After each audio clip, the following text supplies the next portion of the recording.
Ambassador Marcus Chen stepped off the transport shuttle and onto the massive Galactic Nexus station. The place was huge, bigger than most human cities. Bright lights came from everywhere, and aliens of all shapes and sizes walked through the wide corridors. Marcus looked around with quiet interest, carrying only a worn leather briefcase in his right hand. He was not impressive to look at. Marcus was a middle-aged human with gray hair and simple clothes. He wore a basic black suit that looked old and a pair of wire glasses that had seen better days. Most people would think he was just another boring office worker. That was exactly what Marcus wanted them to think. "Ambassador Chen?" A tall, blue-skinned alien approached him. The creature had 4 arms and cold yellow eyes. "I am Assistant Veltar. The council is ready for you." Marcus smiled politely. "Thank you. I look forward to our talks." Veltar looked down at the human with obvious dislike. "Follow me. Try to keep up." The alien walked fast through the station corridors. Marcus followed calmly, not seeming bothered by the rude treatment. As they walked, other aliens stopped to stare at the human. Most of them whispered to each other and laughed. Marcus heard some of their comments. "Another primitive human?" said a creature with 6 legs and green skin. "Why do we even talk to them?" "Look how small and weak it is," added a floating alien with tentacles. "Humans have no real power in this galaxy." Marcus kept his face calm and friendly. Inside, he was taking note of everything. He counted the security guards, memorized the layout of the corridors, and observed the weapon systems built into the walls. His simple wristwatch showed the time, but it was also recording everything around him. They reached a large meeting room where the main council members waited. War Prime Thox of the Kethvar sat at the head of the table. He was huge, covered in thick armor with sharp teeth and red eyes. The Kethvar were known as the strongest military force in the galaxy. Next to him sat High Thinker Zixal of the Zephyrians. The Zephyrians had large brains and thought they were the smartest beings alive. Their pale skin glowed softly, and their big black eyes seemed to see everything. On the other side was Trade Master Gulax of the Gulathi Consortium. The Gulathi controlled most of the galaxy's business and money. Gulax had purple skin and wore expensive jewelry that showed his wealth. "Sit," Thox said in a deep voice, pointing to a small chair at the far end of the table. It was clearly meant to make Marcus feel unimportant. Marcus sat down and placed his briefcase on the table. He opened it and took out some papers and a simple tablet. "Thank you for meeting with me. Earth hopes we can reach a good agreement about mining rights in the Outer Rim territories." High Thinker Zixal made a sound that might have been laughter. "Mining rights? Human technology is so basic. What could you possibly mine that we cannot get better and faster?" "We are simple people with simple needs," Marcus replied calmly. "We only ask for access to a few small asteroid fields that you do not seem to be using." Trade Master Gulax looked bored. "Humans always want something for nothing. What can Earth offer in return? Your ships are slow, your weapons are weak, and your technology is hundreds of years behind ours." Marcus nodded as if he agreed. "You are right. We cannot offer much. Perhaps some of our food products. Human coffee is becoming popular in some sectors."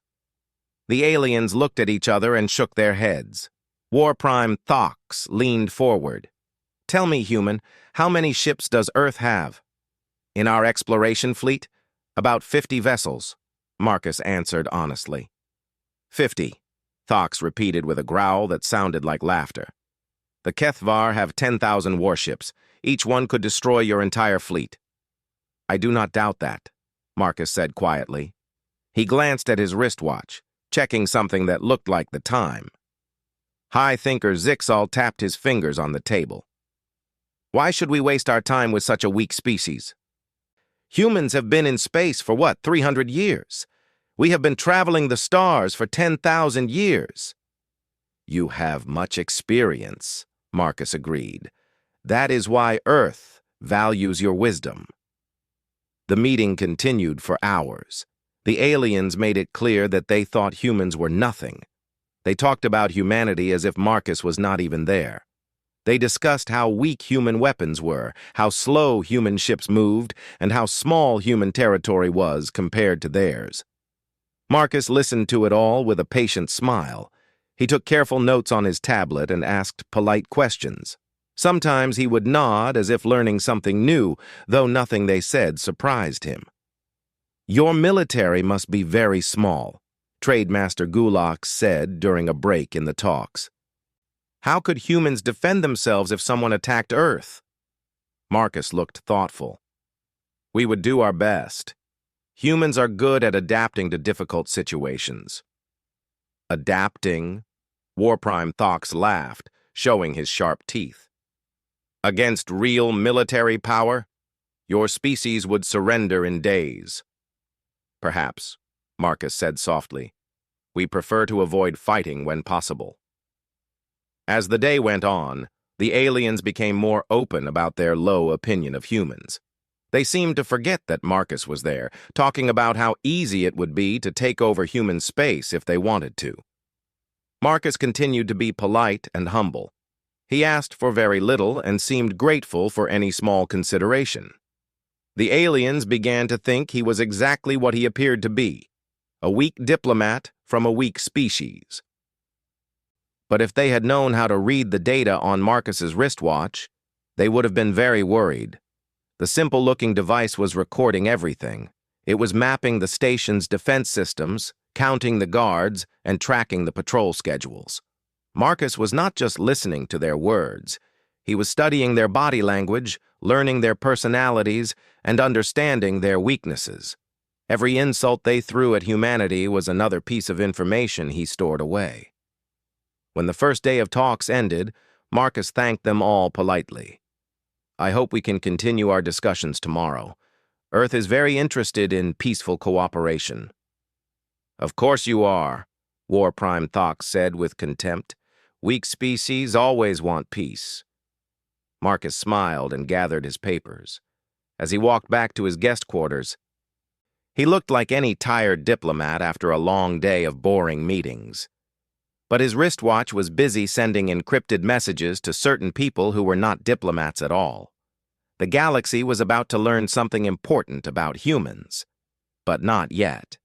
For now, Marcus Chen was still just a harmless ambassador who seemed very grateful for any scraps the great alien powers might throw his way. On the third morning of negotiations, Warprime Thox received an urgent message during breakfast.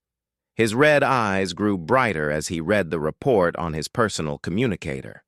The other council members noticed his change in mood immediately. "What news brings such anger to your face?" asked High Thinker Zixal, setting down his cup of nutrition fluid. Thox growled and showed them the message. "Our scouts have detected significant human activity in the void sectors, multiple ships, advanced scanning equipment, and they have established some kind of base." Trademaster Gulax frowned. "The void sectors are restricted territory. No species is allowed there without council permission." "Exactly," Thox said, his voice getting louder. "These primitive humans think they can ignore our laws. They have discovered something out there. Something important." High Thinker Zixal's large brain processed this quickly. If humans have found ancient technology in the void sectors, it could change the balance of power.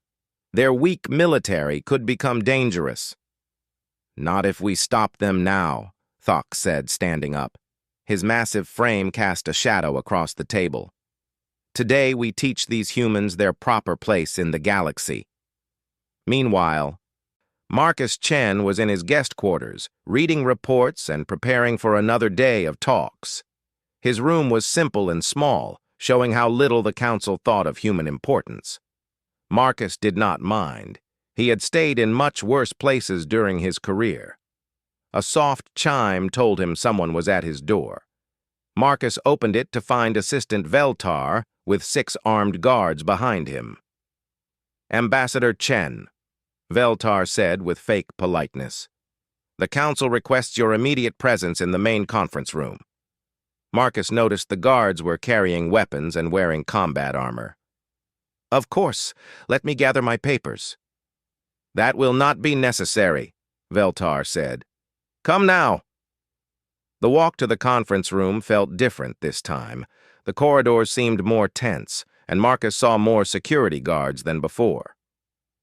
His wristwatch was recording everything, noting the positions of weapons and counting the number of soldiers.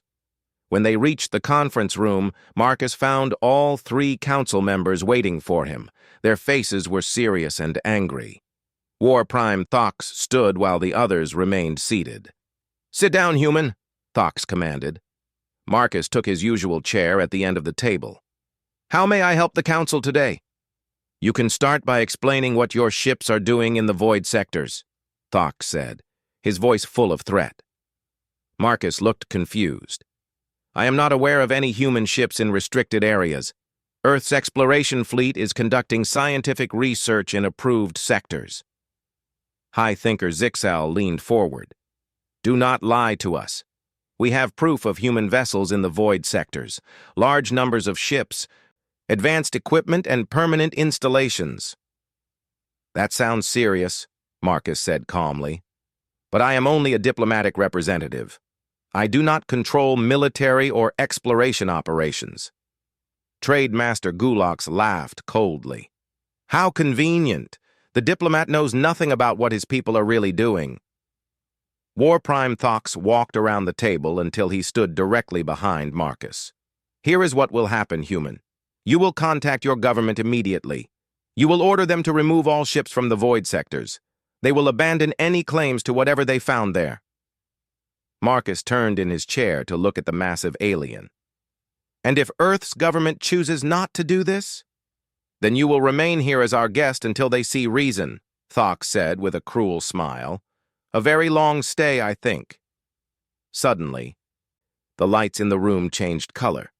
Red warning lights began flashing, and a containment field shimmered into existence around Marcus's chair. The field would prevent him from leaving or communicating with the outside. Marcus sat quietly for a moment, studying the energy barrier around him. Then he looked up at the 3 council members. So you are taking me prisoner? We prefer to think of it as protective custody, High Thinker Zixal said. For your own safety, of course. I see, Marcus said softly. He reached up and slowly removed his wire glasses, cleaning them with a cloth from his pocket. And this protective custody will continue until Earth withdraws from the void sectors? Until your primitive species learns to follow the rules, War Prime Thox said. This galaxy has order. Humans must learn their place in that order. Marcus put his glasses back on and looked directly at each council member. So you are declaring hostile action against the Terran Federation? We are taking necessary steps to maintain galactic security, Trade Master Gulax said. If you choose to call it hostile action, that is your decision. Marcus nodded slowly. Then I need to ask you one important question. Are you absolutely certain this is the path you want to take? War Prime Thox laughed, a deep, rumbling sound. What will humans do? Send their 50 exploration ships to fight 10,000 Kethvar warships? We have been ruling this galaxy since before your species learned to make fire. I see, Marcus said again. He looked down at his wristwatch and did something very strange. He smiled. It was not the polite, diplomatic smile he had been wearing for 3 days. This smile was different. It was the smile of someone who had been waiting for something to happen, and that something had finally arrived. Marcus pressed his thumb against his wristwatch and spoke clearly. This is Ambassador Marcus Chen. Authorization code Phoenix 77. Protocol 7 is now in effect. Repeat, Protocol 7 is active. The 3 council members looked at each other in confusion. What is Protocol 7? Asked High Thinker Zixal. Marcus looked up at them and something had changed in his eyes. The mild, humble diplomat was gone. In his place sat someone much more dangerous. Protocol 7, Marcus said in a voice that was suddenly cold and hard, is what happens when someone declares war on humanity. War Prime Thox laughed again, but this time it sounded less confident. War. You think this is war? We have simply detained one diplomat. Marcus stood up inside the containment field. Even trapped, his presence had changed completely. War Prime Thox of the Kethvar, High Thinker Zixal of the Zephyrians, Trademaster Gulax of the Gulathi Consortium. You have just committed an act of aggression against a diplomatic representative of the Terran Federation. His voice carried a new authority that made the aliens step back unconsciously. Under the Terran military code, this constitutes a declaration of war. Your species will now learn what that means. The containment field flickered for a moment, which should not have been possible. High Thinker Zixal noticed this immediately. How is the field fluctuating? The controls show it is stable. Marcus smiled again. You assume many things about human technology. That assumption may cost you dearly. Outside the conference room, other humans throughout the station were receiving the same Protocol 7 message. Dr. Sarah Kim, who had been cataloging alien biology specimens for 3 months, put down her research tools and opened a hidden compartment in her laboratory. Inside were devices that had nothing to do with biology. Maintenance worker James Rodriguez stopped cleaning the station's air filtration systems and accessed a control panel he was not supposed to know existed. His fingers moved quickly across controls that would affect the entire station's defensive capabilities. In the guest quarters, Marcus's worn leather briefcase began transmitting data that had been collecting for months. Everything the humans had seen, heard, and learned was being sent to receivers throughout the galaxy. War Prime Thox noticed that other council members were receiving urgent messages on their communicators. Their faces were growing worried. What is happening? He demanded. Marcus checked his wristwatch one more time. You are about to discover why Earth does not worry about having only 50 ships. The containment field around Marcus flickered again, and this time it stayed unstable. You see, Marcus said, his voice now carrying the tone of someone giving a military briefing, humanity has been preparing for this day for a very long time. We hoped it would never come, but we were ready if it did. The lights in the room began flashing faster, and alarms started sounding throughout the station. Marcus looked at the 3 council members who had thought they were so much stronger than humanity. You wanted to teach humans their place in the galactic order, he said calmly. Now you are going to learn yours. The alarms grew louder throughout the station. War Prime Thox tried to contact the security center, but his communicator was not working properly. Static filled the channels where clear signals should have been. What is wrong with our systems? He demanded, hitting his device with a massive fist. High Thinker Zixal was checking his own equipment with growing concern. Multiple system failures across the station, communications, security grids, defensive networks. This is not possible. Inside the failing containment field, Marcus Chen was no longer the humble diplomat who had arrived 3 days ago. He stood straighter, his eyes were sharper, and his voice carried the authority of someone used to giving orders in dangerous situations. Actually, it is very possible, Marcus said calmly. Dr. Sarah Kim has been working in your biology labs for 3 months. She knows your computer systems very well now. Trademaster Gulax looked confused. Dr. Kim is a scientist studying alien plant life. What could she know about our security systems? Marcus checked his wristwatch again. The simple device was now displaying tactical information that definitely did not belong on a diplomat's timepiece. Dr. Kim is a cyber warfare specialist with the Terran Federation Special Operations Command. Her real job was to map every computer system on this station. The containment field around Marcus finally collapsed completely. He stepped out of the energy barrier as if it had never been there. War Prime Thox reached for his weapon, but Marcus held up one hand. I would not do that if I were you. James Rodriguez has been maintaining your air filtration systems. He now controls the oxygen levels in this room. Rodriguez is just a maintenance worker, High Thinker Zixal protested.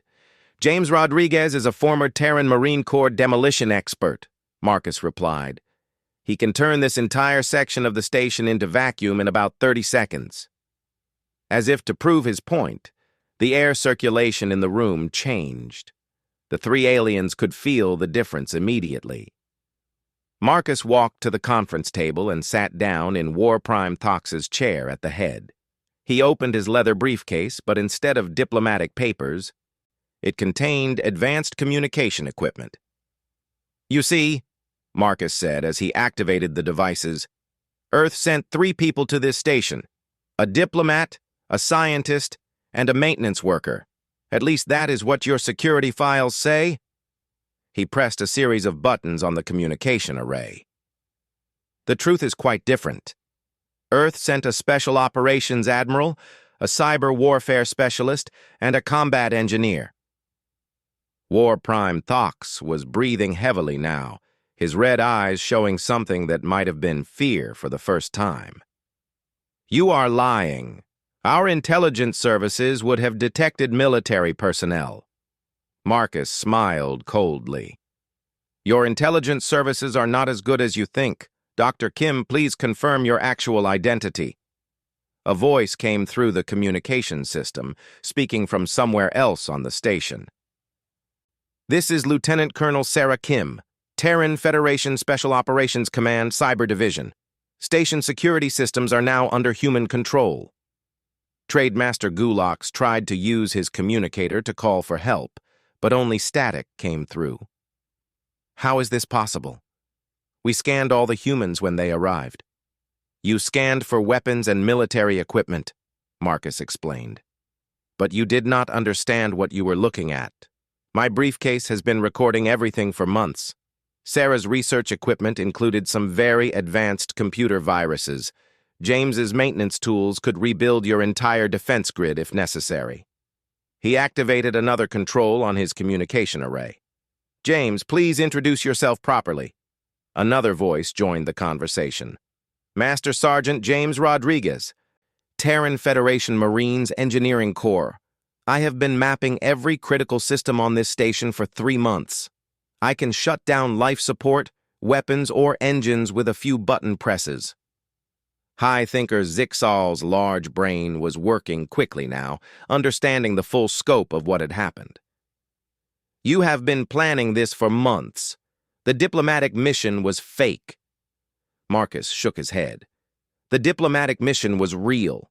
I really did want to reach a peaceful agreement about mining rights. But Earth's government is not stupid. They sent a diplomat who could handle himself if things went wrong. He stood up and walked to the large window that looked out into space. You should probably know that my full name is Admiral Marcus Chen, and I command the Terran Federation's Special Operations Division. War Prime Thox's mouth fell open, showing all his sharp teeth. Admiral? But our intelligence said you were just a diplomat. Your intelligence was designed to see exactly what we wanted you to see, Marcus replied. Earth has been preparing for the possibility that someone would try to intimidate us. We hoped it would not be necessary, but we were ready. He activated his wristwatch again, and suddenly the main display screen in the conference room came to life.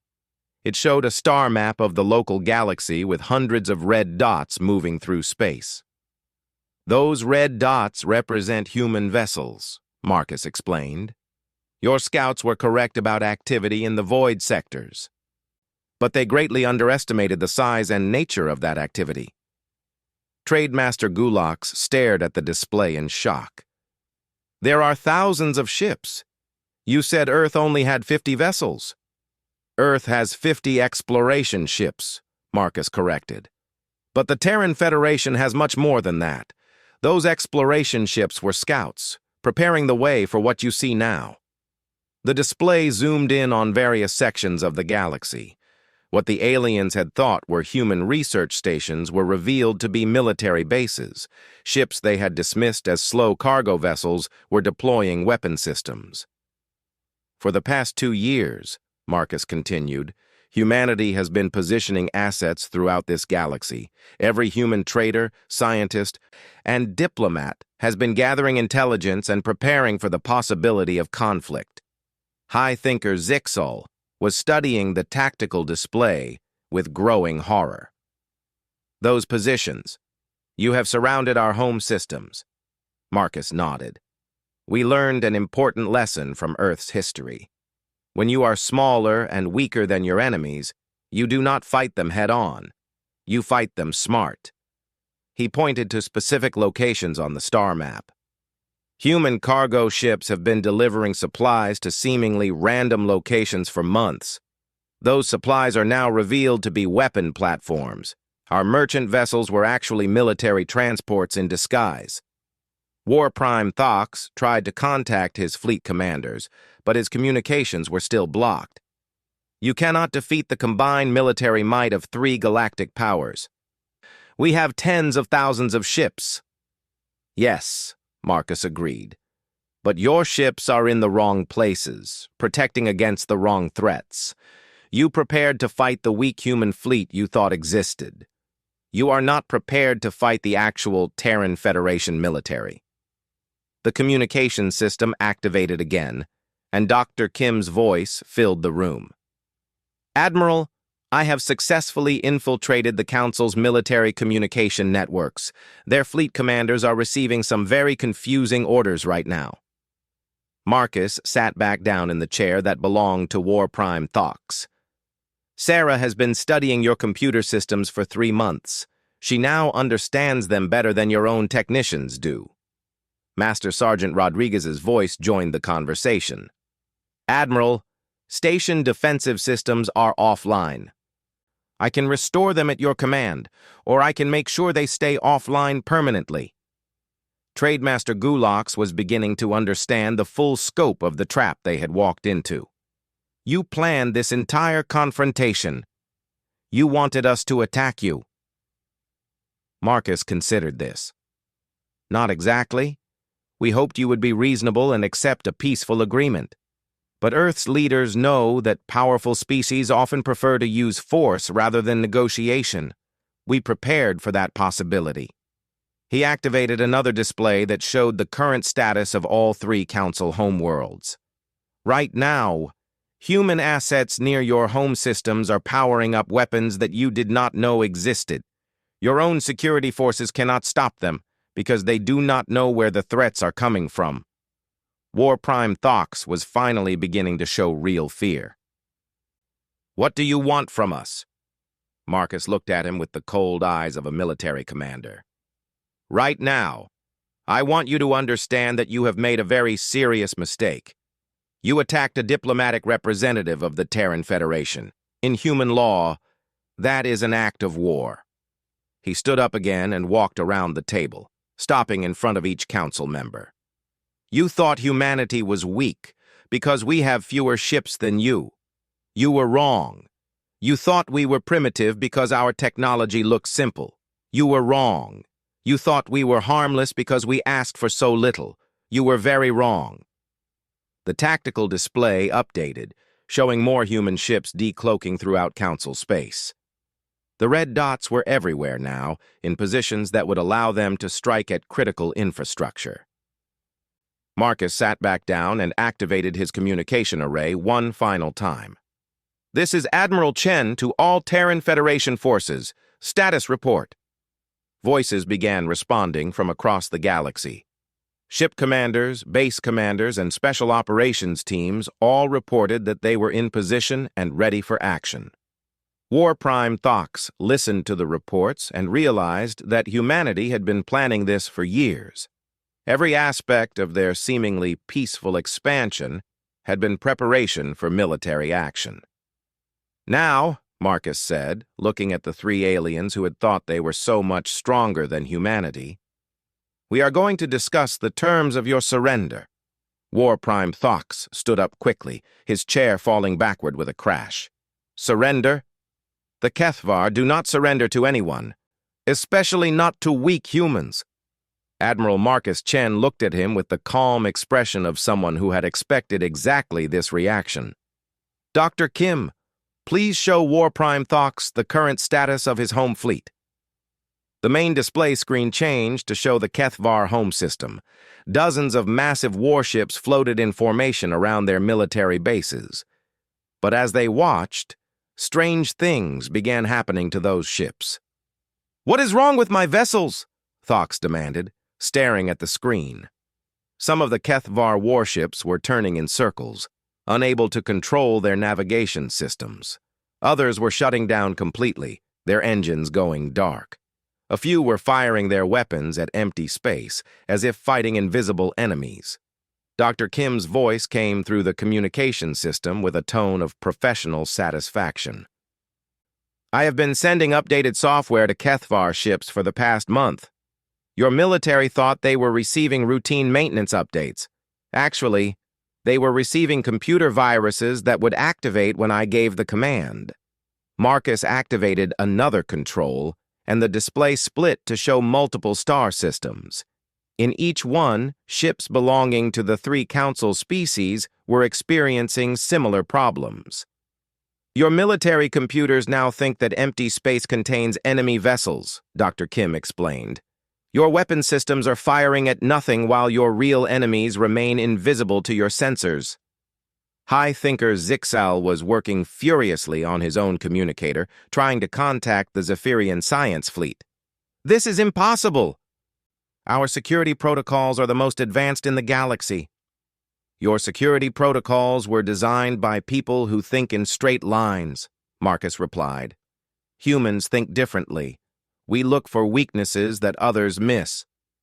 The display showed a Zephyrian research station that was supposed to be heavily defended. As they watched, the station's own defensive turrets began firing at the ships that were supposed to protect it. "Sarah has convinced your defensive systems that your own ships are hostile intruders," Marcus explained conversationally. "Your scientists built very smart computers, but they did not consider that someone might be smarter than the computers." Trademaster Gulax was trying to contact his business partners across the galaxy, but every communication channel was filled with static.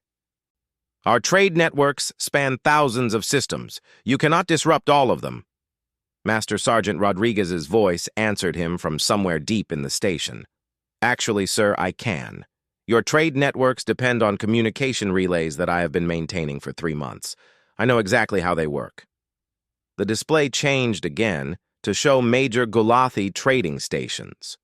Ships were arriving with cargo, but the stations could not process their deliveries.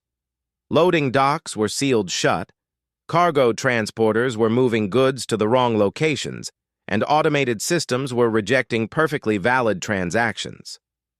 "Your economy depends on everything working perfectly," Marcus observed. "James has introduced just enough chaos to shut down your entire trade network without actually breaking anything. When this is over, everything can return to normal very quickly."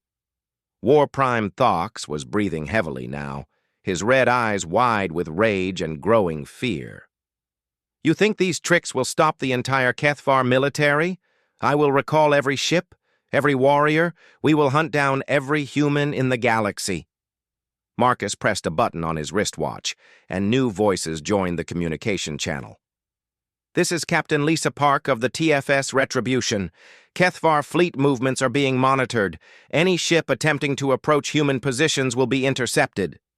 Commander Jang here, aboard TFS Silent Strike. Zephyrian science vessels are under observation. We are ready to disable their research capabilities if needed. Major Torres reporting from TFS Ghost Wind. Gulathi cargo ships are being escorted to designated areas. Their cooperation has been excellent." High Thinker Zixal processed this information quickly. "You have warships throughout our territory. How did you hide so many vessels from our sensors?" Marcus smiled, but it was not a friendly smile. "The same way I hid my real identity from your intelligence services. We showed you what we wanted you to see." He activated the main display again, showing the true scope of human military deployment. Ships appeared on the screen in positions that should have been impossible to reach without detection. For 2 years, humanity has been moving military assets into position while maintaining the appearance of peaceful exploration. Your sensors detected our ships, but your analysis was wrong about what those ships actually were. The display zoomed in on one of the human vessels. It looked like a simple cargo transport. But as they watched, panels opened across its hull to reveal weapons that definitely did not belong on a trading ship. Every human cargo vessel in Council space is actually a warship in disguise, Marcus explained. Every research station is a military base. Every diplomatic mission has been a reconnaissance operation. Trademaster Gulax was staring at the display in shock. The economic impact alone. How many of our traders are actually your soldiers? About 30%, Marcus answered casually. The other 70% are real traders who have been gathering intelligence without knowing it. Humans are naturally curious about new things. Your people have been very helpful in explaining your weaknesses. Dr. Kim's voice came through the speakers again. Admiral, I have established communication links with the home governments of all 3 Council species. They are requesting immediate status reports. Marcus activated his communication array and spoke in the clear, professional tone of a military commander addressing defeated enemies. This is Admiral Marcus Chen of the Terran Federation Special Operations Command, speaking to the leadership of the Kethvar Empire, the Zephyrian Collective, and the Gulathi Consortium. He paused to let that sink in, then continued. Your representatives on the Galactic Nexus Station have committed an act of war against the Terran Federation by detaining our diplomatic representative. In response, Protocol 7 has been activated. War Prime Thox tried to interrupt, but Marcus continued speaking without acknowledging him. Your military forces are currently experiencing technical difficulties that prevent them from functioning effectively. Your trade networks have been temporarily disabled. Your communication systems are under human control. The 3 aliens in the room were beginning to understand that their entire civilization had been infiltrated and compromised by the species they had dismissed as primitive. You have a choice to make, Marcus said, his voice carrying across the galaxy to reach the leaders of 3 interstellar empires. You can formally apologize for this unprovoked attack and agree to negotiate reasonable terms for coexistence. Or you can continue to resist and learn exactly how humans conduct warfare when we stop being polite. High Thinker Zixal was working frantically on his communicator, trying to contact anyone who could explain how this had happened. Our intelligence networks. They are the best in the galaxy. How did we miss a military operation of this size? Marcus stood up and walked to the window again, looking out at the stars. Your intelligence networks looked for what they expected to find. Large fleets, obvious military preparations, standard invasion patterns. They did not look for a species that thinks differently. He turned back to face the 3 council members. Humans learned long ago that when you are outnumbered, you do not fight a conventional war. You fight a smart war.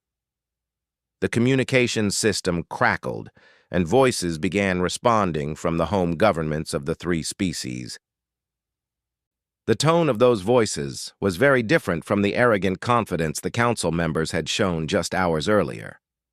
Admiral Chen, came a voice from the Kethvar Empire. This is Supreme War Commander Velthak. We may have misunderstood the situation. Marcus sat back down in War Prime Thox's chair. No, Supreme War Commander. You understood the situation perfectly. You believed that humanity was weak, and you decided to use that weakness against us. You were simply wrong about how weak we actually are. He looked at each of the 3 council members in turn. The question now is whether you want to learn more about human military capabilities or whether you would prefer to discuss a peaceful resolution to this crisis. Trademaster Gulax was the first to speak. What What would a peaceful resolution require? 3 days later, the same conference room looked very different. The lighting was normal again, the alarms had stopped, and the station's systems were working perfectly. But the 3 council members who sat at the table were not the same confident rulers who had dismissed humanity as primitive and weak. Admiral Marcus Chen entered the room carrying the same worn leather briefcase. He still looked like a mild-mannered diplomat in his simple black suit and wire glasses, but everyone in the room now knew exactly who and what he really was. "Good morning," Marcus said politely, taking his seat at the head of the table. War Prime Thox sat in the chair at the far end, the one that had been reserved for Marcus during the first meetings. "Admiral Chen," War Prime Thox said, his voice much quieter than it had been 3 days ago, "the Kethvar Empire formally apologizes for our misunderstanding of the diplomatic situation." Marcus opened his briefcase and took out the same papers and tablet he had used before. "Apology accepted, War Prime. I trust your fleet commanders have resolved their technical difficulties." Thox's red eyes showed embarrassment. "Our ships are functioning normally again. Your Dr. Kim was kind enough to remove the software complications." High Thinker Zixal leaned forward slightly. "Admiral, the Zephyrian Collective would like to request detailed information about human tactical methodologies. Your strategic planning capabilities are impressive. I am sure our military academies would be happy to share some basic information," Marcus replied in the same humble tone he had used as a diplomat. "Education benefits everyone." Trademaster Gulax had several data tablets in front of him, all showing new trade agreements. "The Gulathi Consortium has prepared revised proposals for the mining rights you originally requested. The terms are much more favorable than our previous offers." Marcus looked through the documents with the careful attention of someone checking diplomatic paperwork. "These look very reasonable. Earth will be pleased with these arrangements." What the 3 aliens did not mention was that their governments had spent the past 3 days in emergency meetings, trying to understand how badly they had misjudged humanity. The reports from their military commanders painted a picture of human capabilities that was terrifying in its scope. The Kethvar had discovered that human ships were faster, better armed, and more advanced than anything in their files. The Zephyrians had learned that human intelligence gathering was more sophisticated than their own. The Gulathi had realized that humans controlled more trade routes than anyone had suspected. "There is one more matter," High Thinker Zixal said carefully. "Our intelligence services would like to know how many human agents are currently operating in Council space." Marcus considered this question while he signed the new agreements. "That information might cause unnecessary concern among your populations. Perhaps it would be better to assume that humanity values good relations with all peaceful species."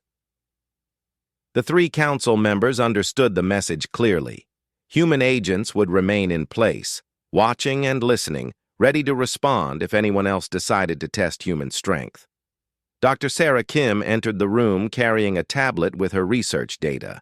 She looked like the same quiet scientist who had been studying alien biology for 3 months, but everyone now knew she could shut down their entire computer network with a few keystrokes. "Excuse me, Admiral," she said politely.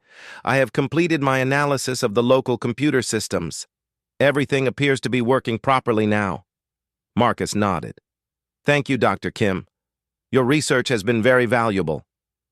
After she left, Trademaster Gulax asked quietly, "How many of your people are actually scientists, and how many are military specialists?" Marcus smiled the same diplomatic smile he had worn during their first meeting. "Dr. Kim is genuinely interested in alien biology. Master Sergeant Rodriguez really does understand mechanical systems very well.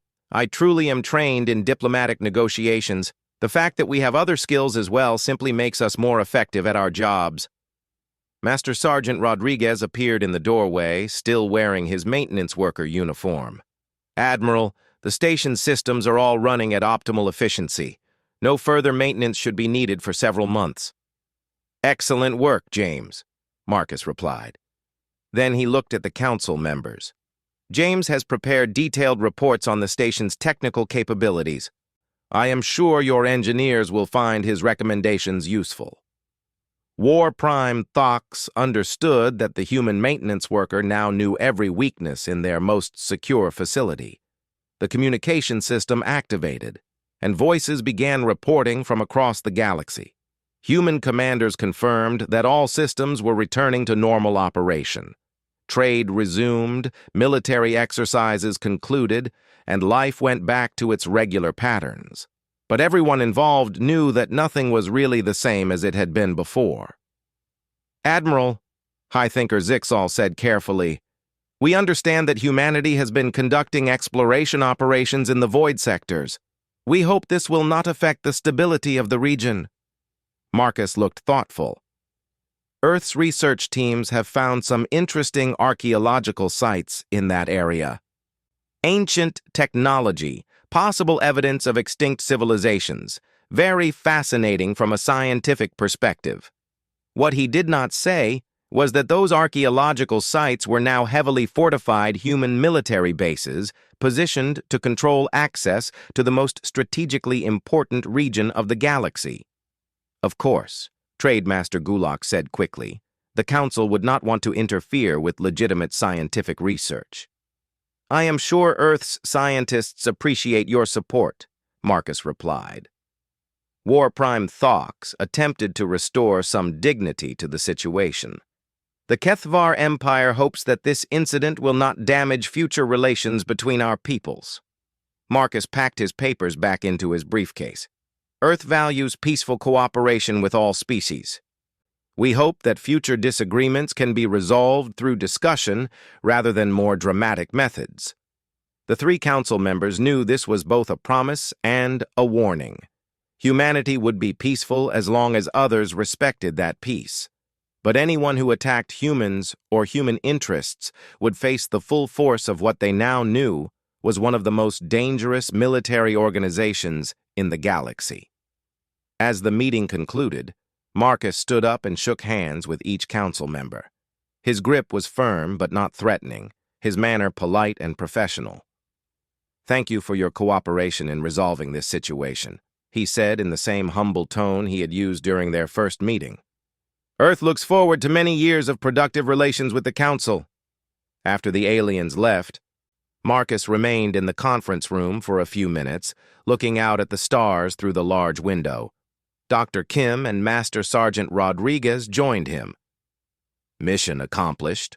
Rodriguez asked. Marcus checked his wristwatch one final time.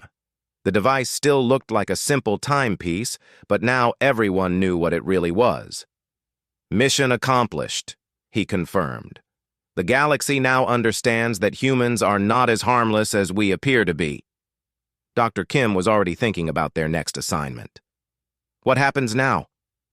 Marcus picked up his briefcase and walked toward the door. "Now we go home and prepare for the next diplomatic mission. There are several other species that might benefit from learning about human capabilities." As they left the conference room, a new ship appeared outside the station's windows. It was clearly marked with the symbols of the Terran Federation, no longer hiding what it was or what it could do.